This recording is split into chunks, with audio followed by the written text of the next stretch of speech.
docentes, buenos días, señor decano. Aquí tenemos la presencia de dos doctores de la Universidad de Georgia Tech.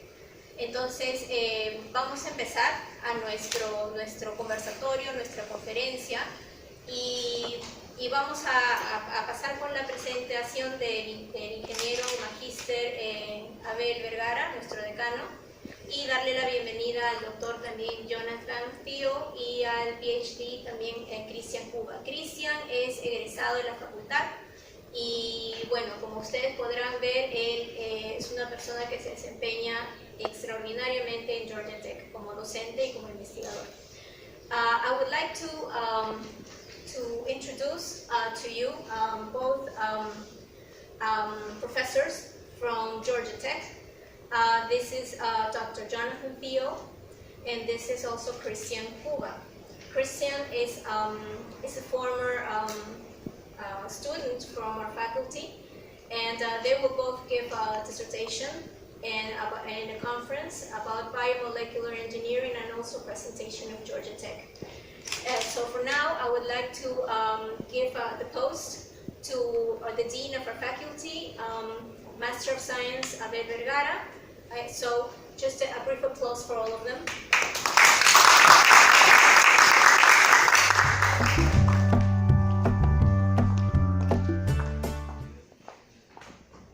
Buenos días a todos los presentes, colegas y los estudiantes.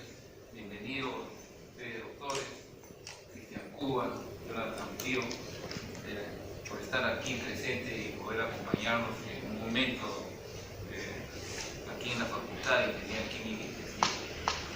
En realidad tenía muchas cosas para empezar un poco más temprano, pero lo voy a resumir rápidamente para poder empezar y poder escuchar. De las cosas que Georgia Tech ofrece y que podamos en cierta medida relacionarnos a través de la movilidad tanto de estudiantes como de docentes. Esa es un poco la intención, ¿no?, de todo esto. Y paso a decir lo siguiente. Nosotros como facultad estamos en el intento de poder avanzar en lo que es la parte académica. Para poder avanzar en la parte académica, cierto, no solamente es poder traer las indicaciones como lo que tenemos el día de hoy, sino es el conjunto de varias variables que se tiene que manejar. Una de las cosas que he visto en el último viaje que he estado, cierto, y es agradable ver, es el hecho de que la tendencia en cuanto a la infraestructura que manejan, digamos, en Europa y entiendo también en Estados Unidos por lo que he conversado, es que el ambiente tiene que ser un ambiente en el que el estudiante pueda, digamos, sentirse cómodo para poder hacer el estudio correspondiente, ¿no? Si el ambiente en el cual uno está es un ambiente que no llama para poder estudiar, simplemente la cosa no camina. Y eso es un poco lo que se está intentando hacer últimamente, ¿no? Y esperemos que eso se culmine en alguna medida en los años venideros, que debe seguramente mejorar nuestra facultad. Dentro de ese, una de las variables también resulta ser la parte académica netamente, ¿no? Pero esta parte académica está subdividida en varias partes, en la que una de ellas es la que nosotros normalmente manejamos, que es la parte del estudio propiamente dicho de los cursos que llevamos. Pero eso no es suficiente, y eso es justamente lo que hemos estado conversando el día de ayer, que no es suficiente dedicarse plenamente a la parte académica en cuanto a los cursos que nosotros llevamos. Es importante también otros temas como la parte de lo que ahora en el curso general estamos intentando, digamos, introducir, como es la ética, filosofía, la parte deportiva y otros temas que conllevan, digamos, nuestro curso general es actual con la nueva ley. Y en ese sentido, tanto Europa como Estados Unidos están más avanzados que nosotros. Ellos ya tienen todo esto prácticamente, ¿no? Entonces, en ese punto es que justo conociéndolo a Cristian, que ha sido estudiante y ahora profesor de Georgia Tech, es que hemos estado siempre comunicando para ver en qué momento podemos conectarnos y poder avanzar en cuanto a la parte que ellos nos puedan, entre comillas, asesorar sobre las cosas que ellos hacen y nosotros podamos trabajar también. Una de las cosas que ellos consideran importantes, por decir, desde el punto de vista del curso, es la parte de los cursos de matemática, física, química, una cosa que le da bastante importancia y bastante peso más que la ingeniería misma, porque esa es la base sobre la cual se sustenta la ingeniería, ¿no? Y ese es quizás lo que debemos enfatizar más en los años venideros.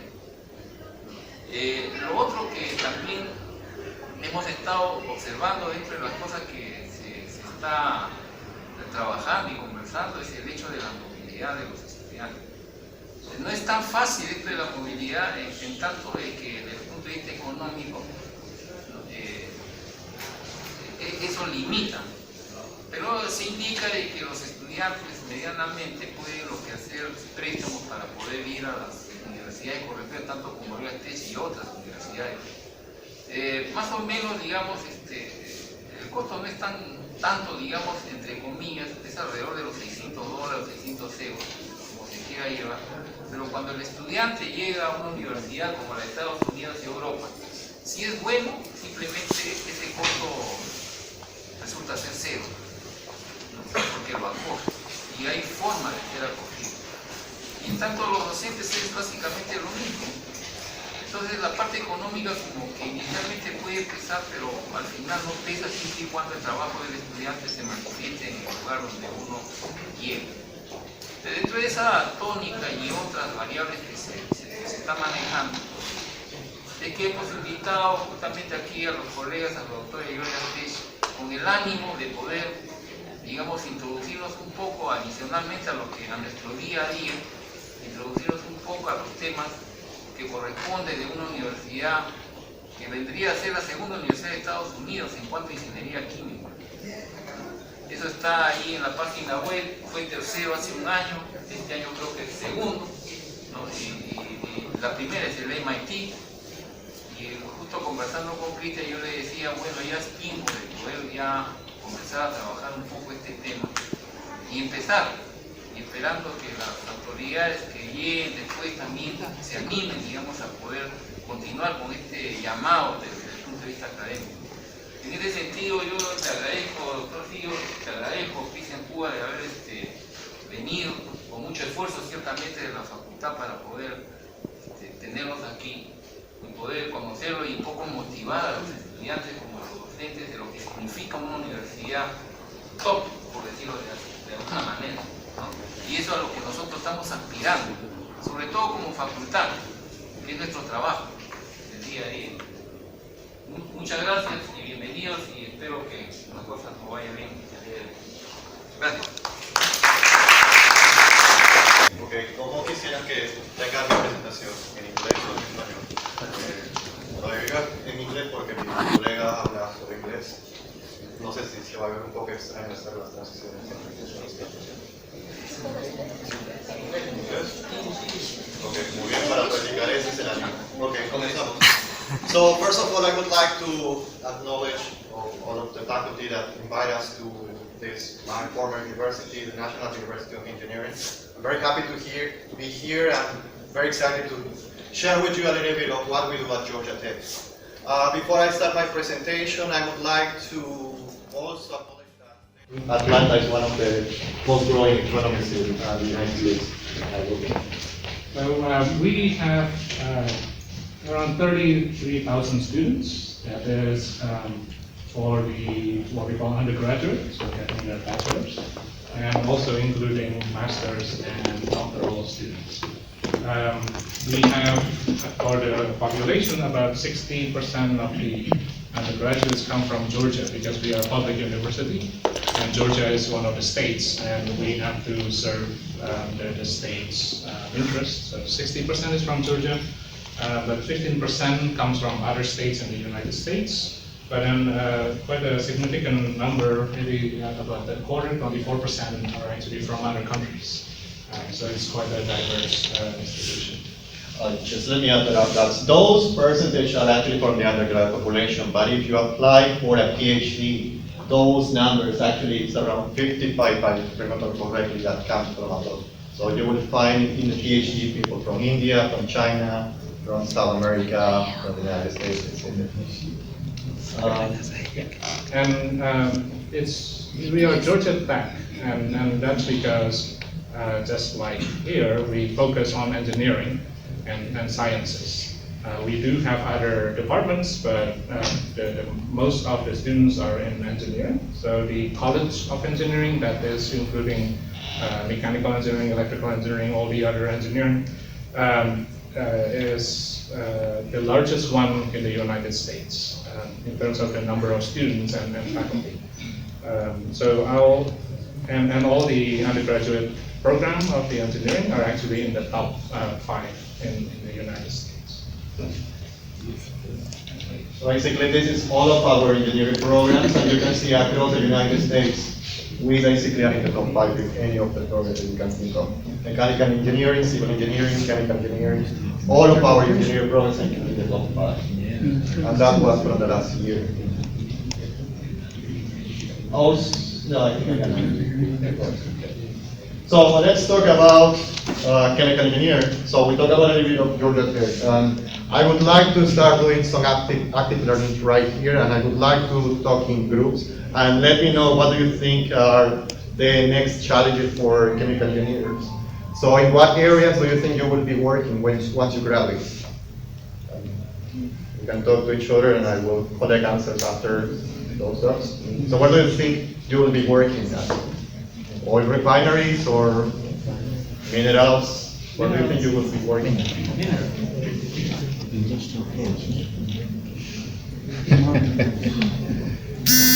Industrial process, dicen.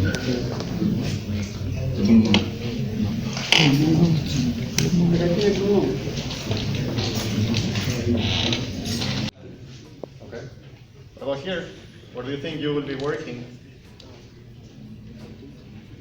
Materials. In area or any industry that you would like to start working? Materials.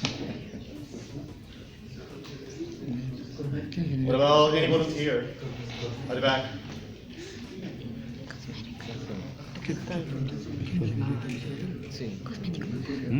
Cosméticos. Okay, so let's start here at the back. What do you think? Where do you think you would like to start working? Puede ser cosmética inteligente. Over there? Don't be shy. There is no wrong answer.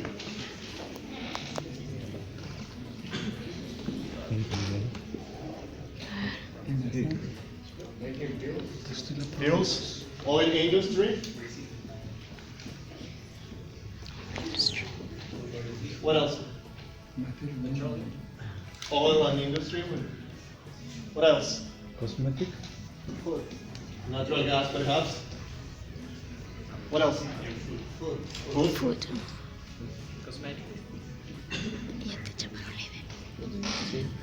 Materials. I have materials. Materials. What else?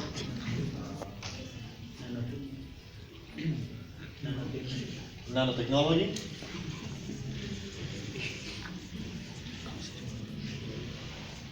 Tecnología. Nanotecnología. Or renewable energy. Needs to be more. What about faculty? Corrosion. Tecnología. Biotech. Textile.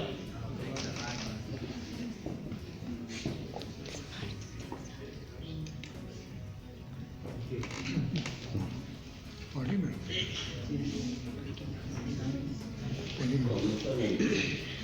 Polímero.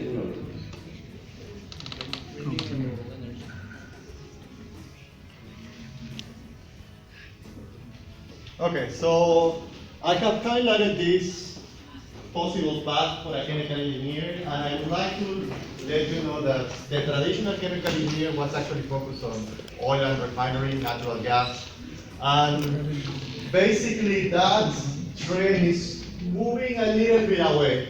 So what I want to show you is what we think at Georgia Tech, and I would like to show you this video that it was done a few years ago. Hopefully you can.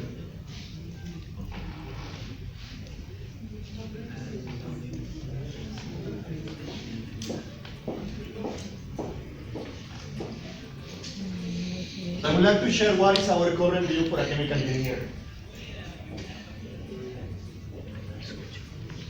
What I want to show you is that last year we participated in the regional competition and we won. And we usually win, by the way, for the South regional competition. We usually go to the national competition. And what happened in the national competition is that we have a chemical competition card. The goal here in the chemical is, I can make this video to work. This.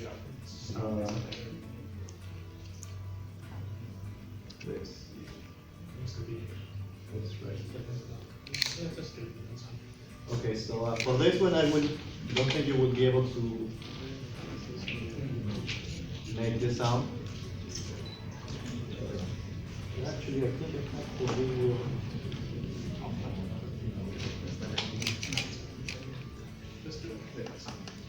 So the idea here for the national competition, where we compete with Stanford, we compete with Miami and multiple universities across the United States, is that what you have to create your own chemical, and you have to go from here to us undisclosed distance that is revealed on the day of the competition. That's like you have to go to here, and you need to power this car with any chemical reaction that you can think of. So let's see how Georgia Tech does, or how Georgia Tech did last year. So you can see this is the chemical that our students made. And the target was, well, it's going to be shown later on. So you can see that the car is moving on. So this was done in Pittsburgh. Yeah, the competition was done in Pittsburgh last year, and this year is going to be in Orlando. So you can see that this is at the chemical, and the line is going to be supposed to reach, well, this is still, probably we can.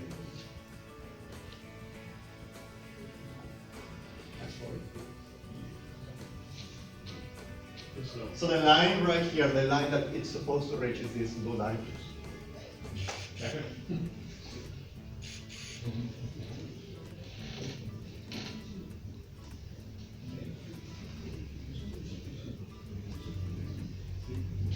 You cannot see that, well, even though you cannot hear, but you will see a great shape. You can look at the line. And we were just 1 centimeter from the target line. Maybe right now it's in the target line.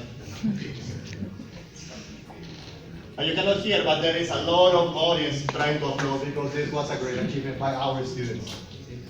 It was just 1 centimeter away from the target line. So they did all of their calculations quite right.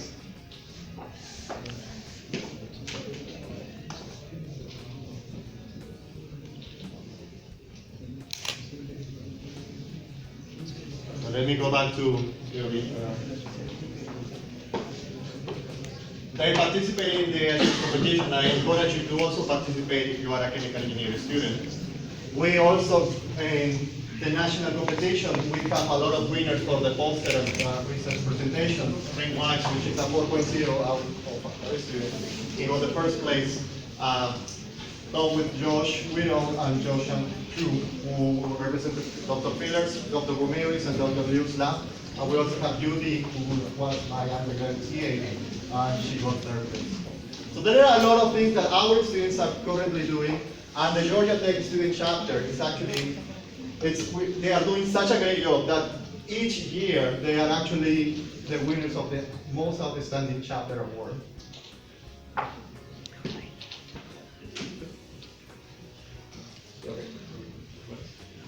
So, how we have our curricula? You can see, I know that you are taking, I believe, 211 credits, I believe, or at least that's what I did when I was an undergraduate student. So, here at this university, you take a lot of courses. But what we do at Georgia Tech is to try to have a much more flexible courses. And even though this is not like these courses are supposed to be taken in the same semester. For instance, this course we're actually be taking in the third or fourth year. It just shows you the sequence, and you can see that we have a quite emphasis in the math class. But if you go to the next slide, well, you start taking what you call material and energy balances right here in your third semester, what we call the chemical process principles. What book did you use for the material and energy balances, by the way? Do you recall?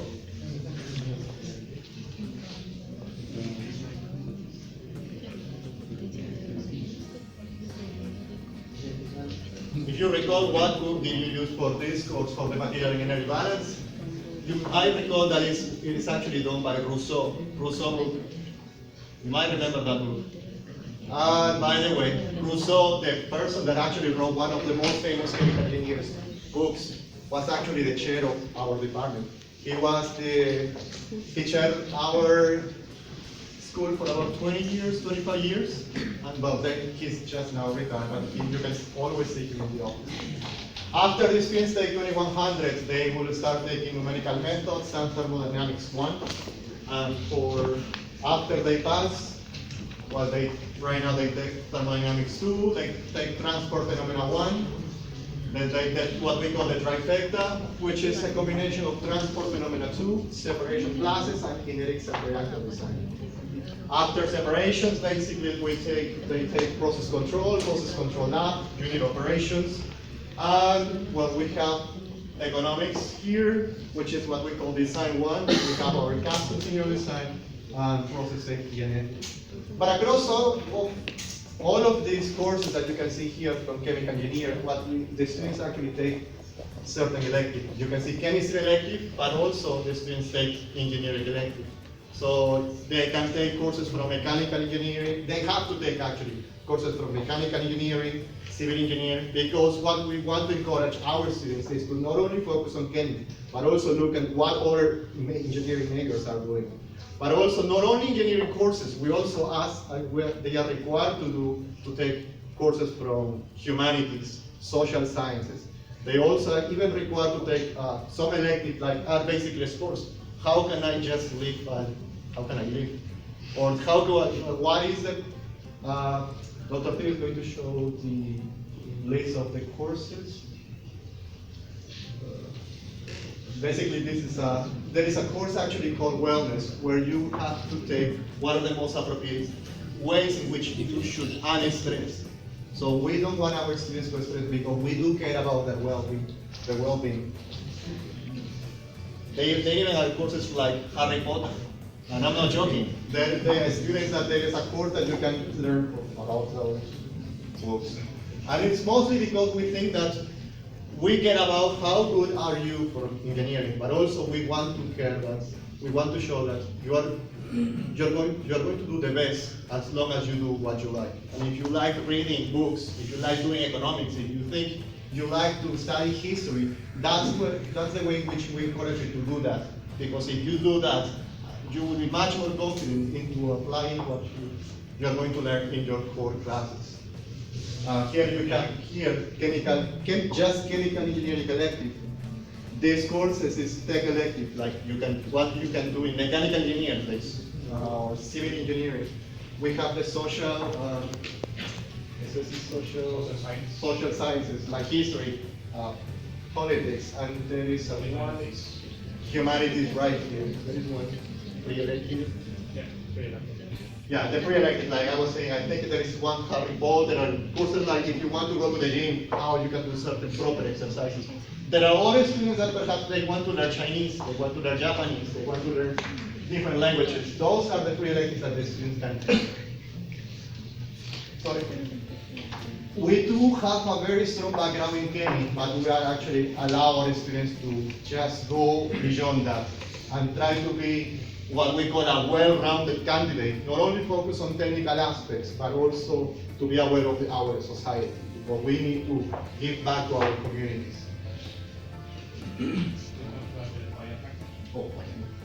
So this is what we call the standard option, and that's a more traditional chemical engineering, but because we are also chemical and biomolecular engineering department, we also have an option. So it's the same degree, but an option for the students to take biotechnology classes.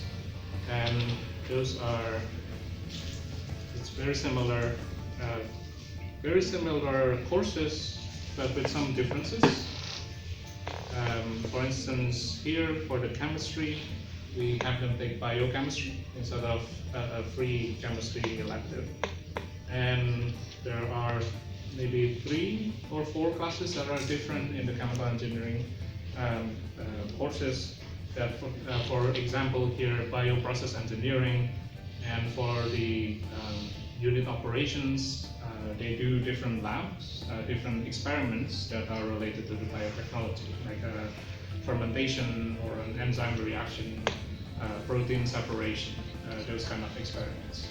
And so mostly it's the same, it looks the same, and it takes the same length of study, but there are some differences in the program that allows them to say, oh, I'm in the chemical engineering degree, but I am doing the biotechnology option, and helps them to find jobs that are related to biotechnology.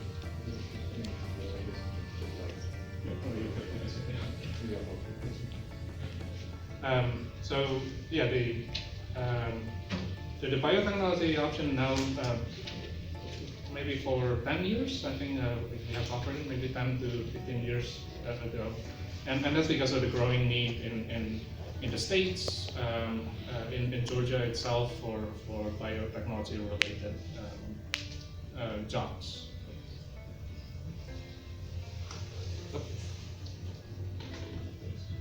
Okay, as I mentioned, we have the best and brightest students across the continents of the world. But it's not only because they are very, very smart, which they are. They take a lot of classes. Their classes are slightly difficult, but not slightly. They are very hard. But it's mostly what we give at Georgia Tech is an extra for the students so they can do what they want. So, first of all, what we give to the students is the global awareness and international experience. So we have like around the globe, around 80 programs or 80 exchange programs. They can take courses in Spain, they can take courses in Argentina, they can take courses in Italy, and the students love that, and we have a really good feedback. And what they learn is not only, well, they are going to a different country and they are going to learn thermodynamics too, for instance, but what they are learning is also, first of all, connections. You are networking with different people from different universities. You are knowing about a different country. You are learning about their history. You are increasing your knowledge, and that gives you a different perspective. Well, specifically for Georgia Tech, we also foster those international programs. Indeed, what we have here, we have another campus in France, in GT Lorraine, and our students can take thermodynamics 2 and transport 1. I might be actually, there are some conversations that I will be going to France next year, and I will be teaching transport 2 and thermo 2, thermodynamics 2 and transport 1. Our students go to Lorraine, France to do that. So we also have a strong partnership with Imperial College London, which is one of the top institutions in the United Kingdom, and they take Unit Operations Lab in their facilities. They took 2 courses, along perhaps some elective. And we also, our students can also take courses in the top premier school in South Korea at KAIST. Those are just talking about chemical engineering courses, but if you want to take more elective, there are more than 80 programs that you can do that. At least 1/3 of our grad students have studied abroad, and those numbers are actually growing.